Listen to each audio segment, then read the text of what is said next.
morning.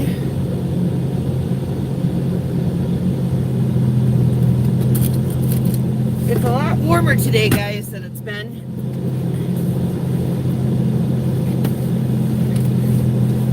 I'll tell you in a minute what the actual temperature is. It's saying 15 in the car right now. Why does this look all foggy?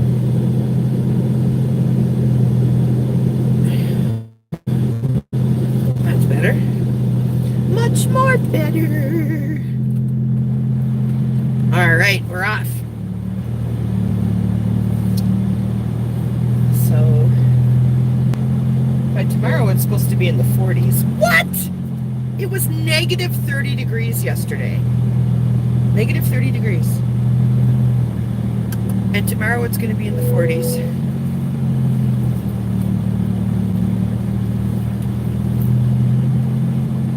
This giant 80-degree difference. Because that is how Wisconsin is.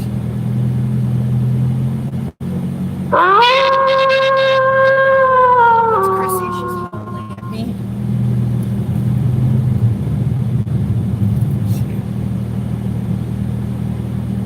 Enough, no emergency. That's all I wanted to check. Okay. Last weekend, a young woman was brutally murdered at Frederick Hospital in the parking structure.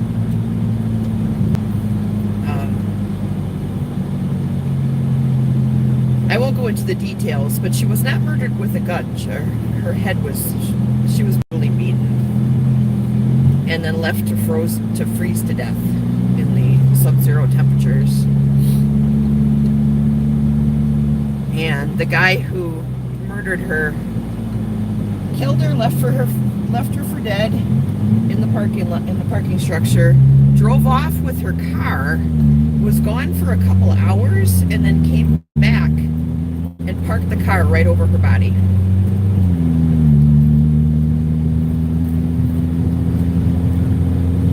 And I think it was like 12 hours or something like that before they actually found her. I think she was reported missing pretty much right away. I think her boyfriend or husband contacted the authorities right away when she didn't come home when she was supposed to. And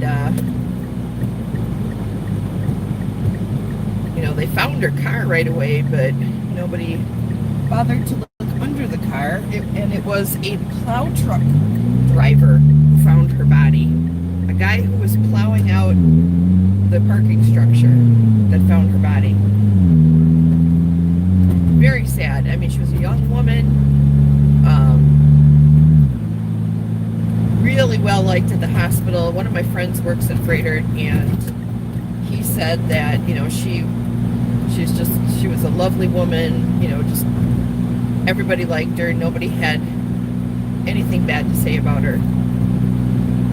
And I don't know enough about the story to know what the deal was. I do know that the guy who murdered her was a former co-worker of hers. So I don't know if he just had an issue with her, if he had some sort of mental breakdown, and she happened to be the first person that he came into contact with. I'm not sure what the scoop is, but he is in custody, and he will be punished for what he did. But one of the things my friend was saying, my friend Jeremy, who I've known forever and ever and ever now, is that the thing that has really struck him about this story is the conversations that are coming up at his work about this particular murder. How much he's heard. Oh yeah, well, it's no wonder, or not. That isn't exactly how they said it. It's not shocking that he was black. And he's also hearing, if only she was concealed carrying, maybe this wouldn't have happened.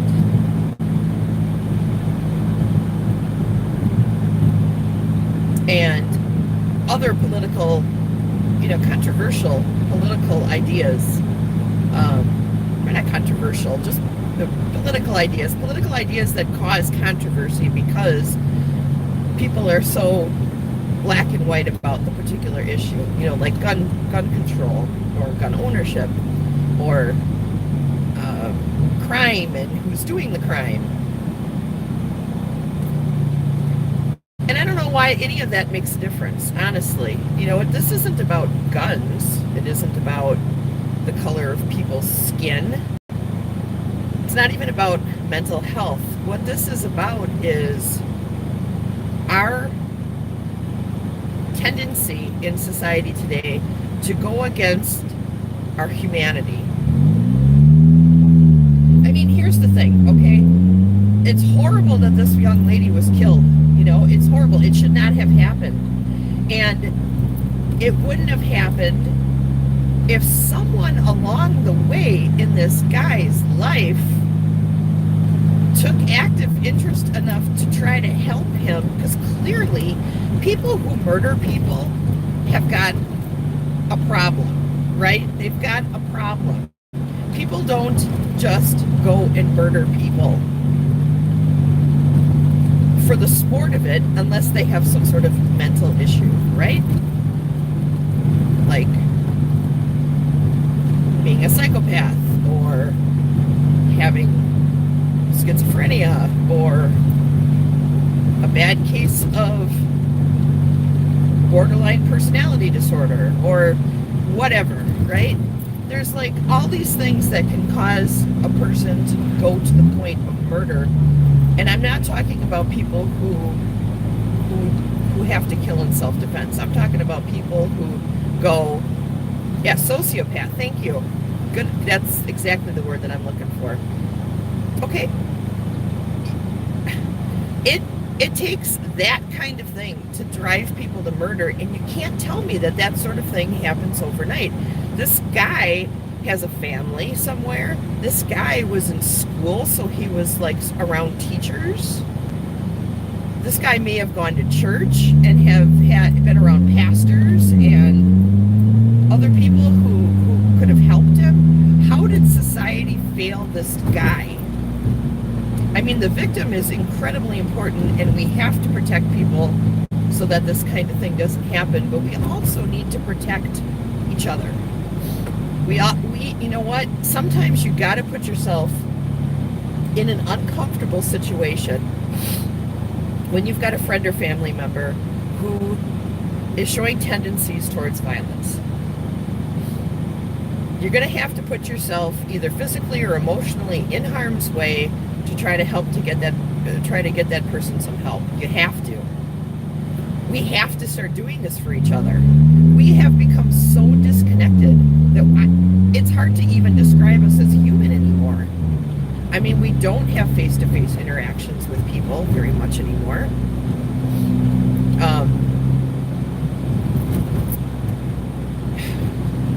We've become incredibly selfish and materialistic and godless. And I'm not saying that you have to go and become a holy roller Christian, but man, put some faith in your Creator and talk to the Creator.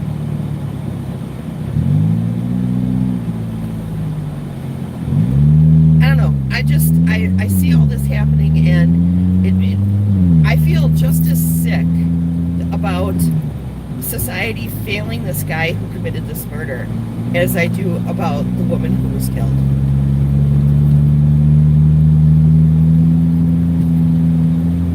Because she's a human being worthy of, with a worthwhile person, a person of value, just like everybody else, including the guy who did the murder. He was failed. I mean, if you get to the point where you are murdering people, you have been failed by all the people around you. I mean, yes, you have to take some responsibility for it for yourself, obviously. But someone along the way should have been like, hey, you know what? You got a problem, buddy. You got some anger management issues. You need some help. Let me help you find a way to get that help. You know what I mean?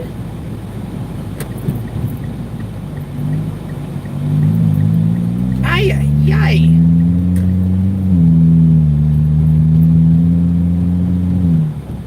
That's why I don't like, there are so many people out there who just want to like jab and stab and snap at people. Hi, Joanne. How are you? Yes, that is correct. If you are over 18, you're kind of SOL, aren't you? You either got to turn yourself in or you go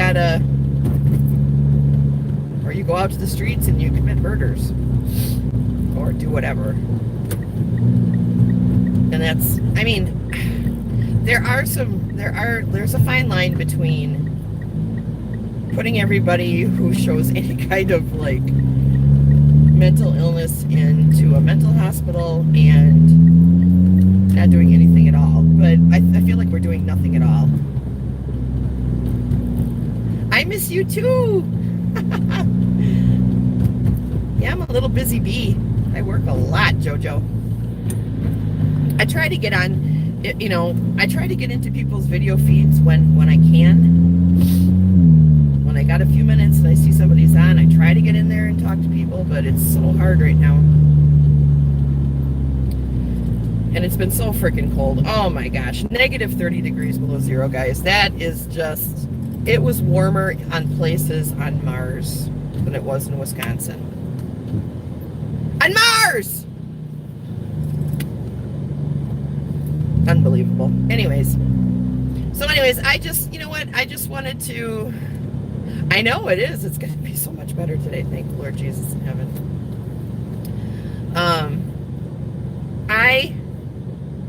I just wanted to talk about that today, about how as people, we need to like reach out to other people. We need to be more hands-on with people so we can help people not get to the point where they want to murder people. Does that make sense? And don't turn these things into political issues. This is not a political issue. It's a societal issue. We as a society are failing each other. We're failing each other. We got to help one another, you guys. Do only good. I mean, sometimes you have to like get angry and sometimes you have to rage.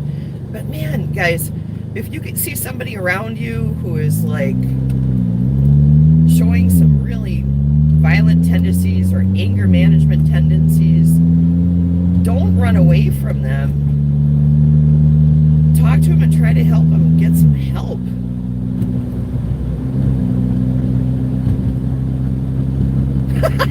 Jojo.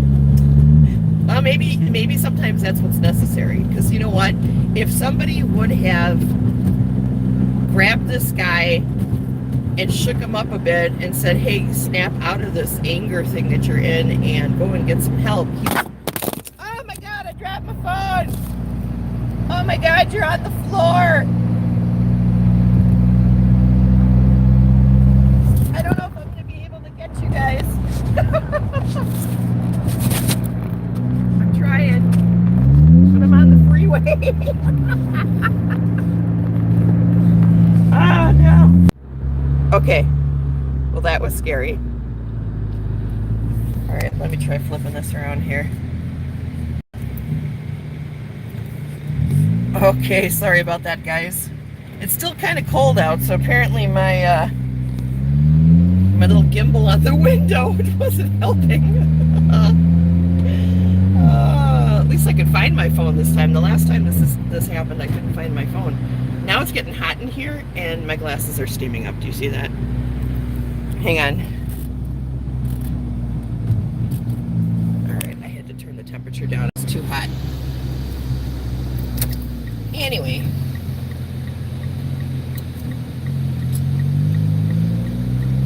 So right now we're at 6 degrees Fahrenheit, which is 24 degrees warmer than it was yesterday at this time. Yeah, it's sad when you say that 6 degrees above zero is a heat wave. But it is. Tomorrow it's going to be in the 40s. It's just crazy. Craziness.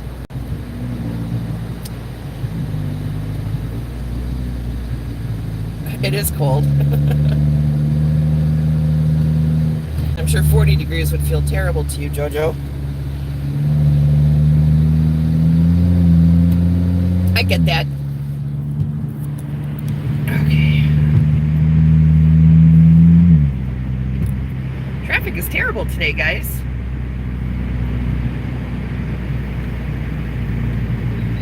I think it's because everybody is actually going back to work. Well, I'll tell you what, negative 30 is no joke. I mean, I pride myself in the fact that I can handle the cold weather usually pretty well. But yesterday, Chrissy's brand new Honda CR-V, it's 2018's Honda CR-V, decided to take a crap on the way as she was driving into work yesterday. And it was at 3 in the morning. So she called home, woke up her son, and he came and got me, woke me up. And he's like, yeah, my mom is, can you go help her? Because Devontae doesn't have a car. And I said, sure.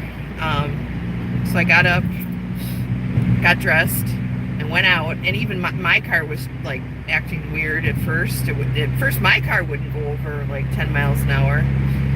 And then the ice must have passed through, and then I was fine.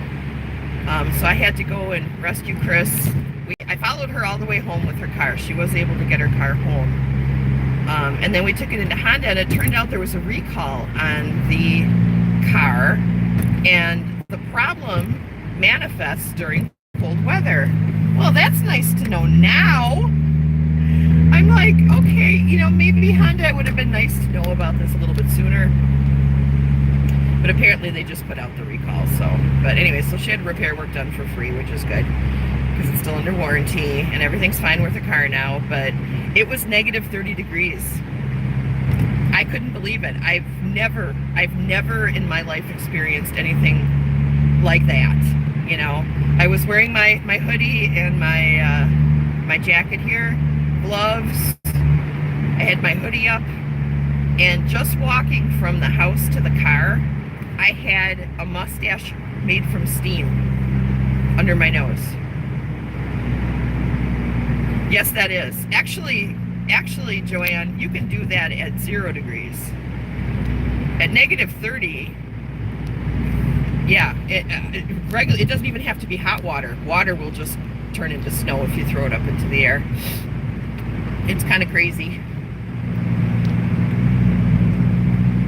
I mean, my back porch is covered with a thin layer of snow, but it wasn't snow. It was steam from the chimney from our house that turned into snow. Isn't that crazy? And everybody else's chimneys in the neighborhood that were doing the same thing. It was just, yeah, I've never experienced cold like that before. It was unreal. And I mean, we had all the blinds closed and the drapes drawn just to keep the cold air from coming in. Yeah, Joe, yes, that is, you can do that. Okay, here's a funny story. I have a neighbor, her name is Kathy, she's wonderful, but she always puts her laundry outside to dry, even if it's below freezing. She puts her laundry outside, okay? You don't know how many times I've seen her taking sheets off the line that were like giant sheets of cardboard. Yes, you do find every draft. I mean, we had towels rolled up at the bottom of the doors. We had some towels rolled up and set on the windowsills. Oh, hello. I don't know why it switched to this camera, but hello, downtown Milwaukee. Beautiful downtown Milwaukee. Beautiful downtown Milwaukee. Yeah, that's enough of beautiful downtown Milwaukee. Come on, turn around. Turn around, camera. You piece of crap. Oh, this camera. I blame Trump. Come on. What the hell? Come on. Oh, for corn's sake. There we go. Piece of crap. Oh, I'm almost to work now, guys. Oh, did you? Aw, Jojo, you're so sweet. Yes, it's always good to see you too. You make me laugh every time I'm with you. And I appreciate that. We need people like that in our lives, right? People who just make us giggle. Get out of here. I know exactly where that is. My husband went to UWM. I used to pick him up from school, not too far from that open pantry. That's funny. Oh, I'd love it if you called. I love talking to you. Oh, I'm going around the corner. Hang on, guys. Oh, and then you lived in Madison? That's fun. Yeah, no, that would be awesome, Joe. We still have to do some ancestry stuff for you.